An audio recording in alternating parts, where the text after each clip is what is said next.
सह्याद्रीच्या कुशीत वसलेला एक सुंदर फार्म हाऊस, पण त्याच्या निळ्याशार पाण्यात लपलेलं होतं एक काळं सावळं सत्य. जेव्हा उन्हाच्या तडाख्यापासून वाचण्यासाठी आदित्य आणि त्याचे मित्र त्या स्विमिंग पूलमध्ये उतरले, तेव्हा त्यांना माहीत नव्हतं की पाण्याच्या खोलीत कोणीतरी त्यांची वाट पाहत आहे. कोण होता तो जलराक्षस आणि त्या लाल रंगाच्या ट्यूबचं रहस्य काय? जाणून घेण्यासाठी हा व्हिडिओ शेवटपर्यंत नक्की पहा. वैशाख महिन्याचा उन्हाळा आगोकत होता. नगरजवळचा हा परिसर एकदम कोरडा आणि तप्त झाला होता. अशा कडक उन्हात आदित्यच्या वडिलांनी एक मोठी गुंतवणूक म्हणून सह्याद्रीच्या पायथ्याशी असलेले एक फार्म हाऊस विकत घेतले होते. प्रॉपर्टी खूप मोठी होती, पण तिची किंमत बाजारभावापेक्षा अर्धी होती. आदित्यला वाटले वडिलांची डील खूप भारी आहे, पण त्याला त्यामागचे भयानक कारण माहीत नव्हते. आदित्यने त्याच्या 5 मित्रांना पार्टीसाठी सोबत घेतले. आदित्य श्रीमंत घरचा व्यावहारिक मुलगा, सिद्धेश ग्रुपमधला जोकर, खूप बडबड करणारा ओंकार, जिमचा शौकीन, स्वतःला शक्तिशाली समजणारा वरुण, फोटोग्राफीची आवड असलेला रोहन, शांत आणि संशयी स्वभावाचा दिग्विजय, ज्याला उन्हाचा त्रास होतो आणि नेहमी थंडावा हवा असतो. दुपारचा 1 वाजला होता जेव्हा हे 6 मित्र फार्म हाऊसच्या लोखंडी दरवाजापाशी पोचले. तेव्हा तिथे एका म्हाताऱ्या केअरटेकरने त्यांचे स्वागत केले. त्याचे नाव होते सखाराम.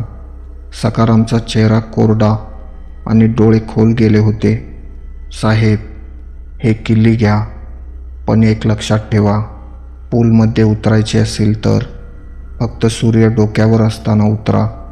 सूर्यास्तानंतर पाण्याला हातही लावू नका, सखारामने एकदम गंभीरपणे सांगितले. सिद्धेश हसला आणि म्हणाला, काय सखाराम काका, पाण्यात भूतभीत आहे का काय? सखारामने काही उत्तर दिले नाही. फक्त एक तीक्ष्ण नजर टाकून तो तिथून निघून गेला. फार्म हाऊसच्या समोरच एक विशाल स्विमिंग पूल होता.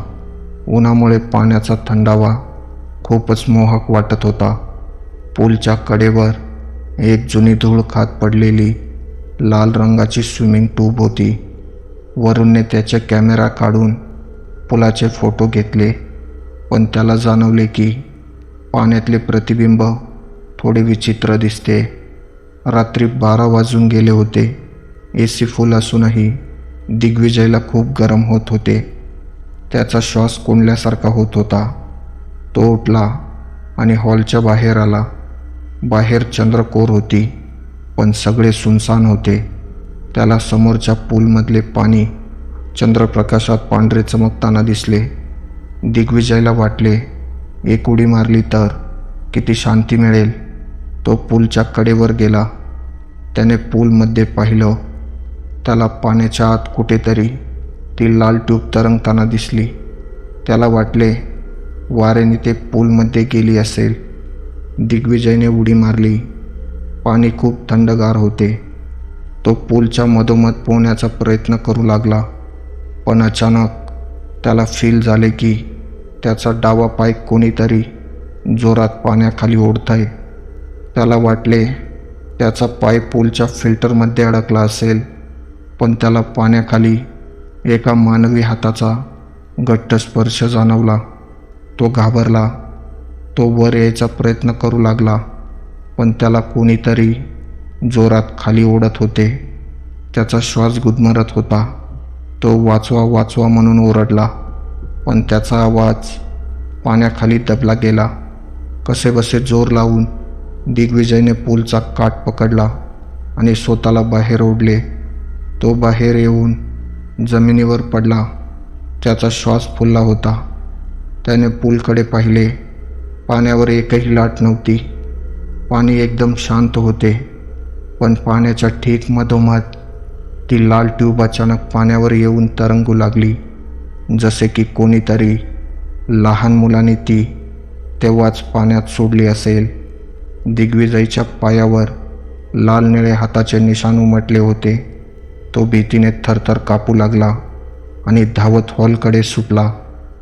दिग्विजय धावतच हॉलमध्ये आला. आदित्य आणि बाकी मित्र अजून गप्पा मारत बसले होते. दिग्विजयचा तो अवतार बघून सगळेच घाबरले. काय झालं रे, इतका का घाबरलायस? आदित्यने विचारलं.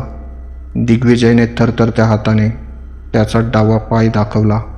त्या नितांत पाण्यातून बाहेर आल्यावरही त्याच्या पायावर मानवी बोटांचे लाल निशाण स्पष्ट दिसत होते. सकाळ झाल्या झाल्या आदित्यने सकाराम काकांना बोलावले. सकाराम काका थोडे शांत झाले. त्यांच्या डोळ्यात एक दुःखद आठवण आली. साहेब, मी सांगितले होते सूर्यास्तानंतर पूलजवळ जाऊ नका. सकाराम काका बोलू लागले. 7 वर्षापूर्वी याच फार्म हाऊसचे मालक एक मोठे उद्योगपती होते. त्यांचा एकुलता एक मुलगा होता, आर्यन.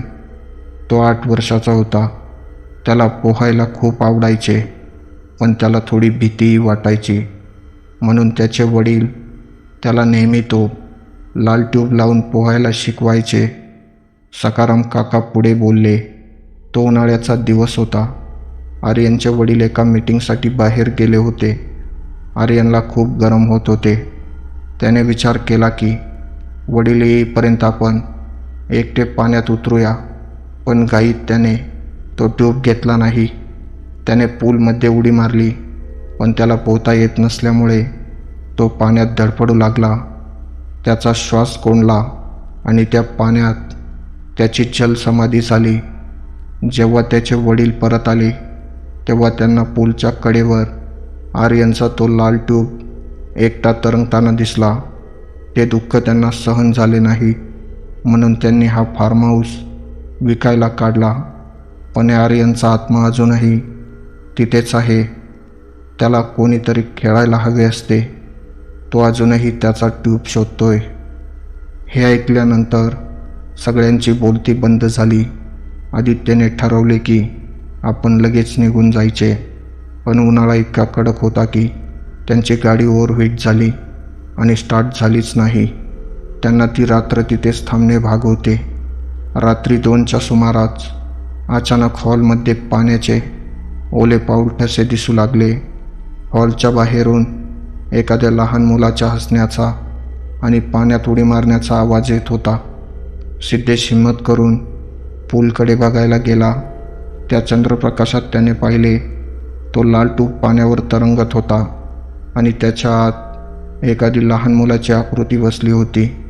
ती आकृती सिद्धेशकडे बघून हसली आणि अचानक पाण्यात गायब झाली. अचानक पूलमधले सगळे पाणी जोरात उसळू लागले. हॉलमध्ये सगळे मित्र एकमेकांना पकडून उभे होते.